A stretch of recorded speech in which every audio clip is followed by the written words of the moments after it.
Hi everyone, నేను మీ Prashanth.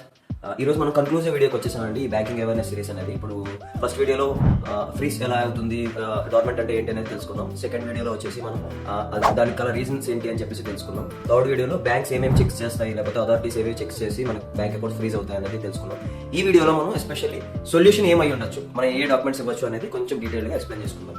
So first of all, ఏమైనా account freeze అయింది అనుకుంటే బ్యాంక్ ఇంక్యూజర్ ఫ్రీజ్ ఉంటుంది. అట్లనే పైనుంచి వచ్చిన ఆథరైజ్డ్ లెటర్ని బేస్ చేసుకుని మనకి నోటీస్ బేస్ చేసుకుని ఫ్రీజ్ చేస్తారు. సో ఇది ఏ రీజన్ అనేది ఫస్ట్ బ్యాంక్కి రీచ్ అవుట్ అయ్యి మనం తెలుసుకోవాల్సి ఉంటుంది. ఫస్ట్ ఆఫ్ ఆల్ తెలుసుకున్న తర్వాత if in case it is bank freeze అనుకుంటే అది ఏదైనా పేమెంట్ చేయకుండా ఉంటుందా, డ్యూస్ ఏమైనా ఉన్నాయా, డెబ్ట్స్ ఏమైనా పెండింగ్ ఉన్నాయని చెప్పేసి మనం తీసుకోవాలి. తీసుకున్న తర్వాత ఇమీడియట్ గా మనం డాక్యుమెంటేషన్ ప్రొవైడ్ చేయాల్సి ఉంటుంది. ఆర్ఎల్స్ ఫండ్ చేయాలి. అకౌంట్ ఫండ్ చేసిన వెంటనే బ్యాంక్స్ అనేవి ఇమీడియట్ గా అన్ఫ్రీజ్ చేస్తాయి. ఇఫ్ ఇందులో ఏంటంటే ఒక స్పెసిఫిక్ రీజన్ మెన్షన్ చేశారు, ఫ్రీజ్ పెట్టేటప్పుడు specific reason suspected cyber crime transaction జరిగింది అని ఏమైనా మనకి ఫ్రీజ్ లో మెన్షన్ చేసినట్లయితే దానికి మాత్రం మనం చాలా ఇన్ఫర్మేషన్ అనేది గ్యాదర్ చేయాల్సి ఉంటుంది.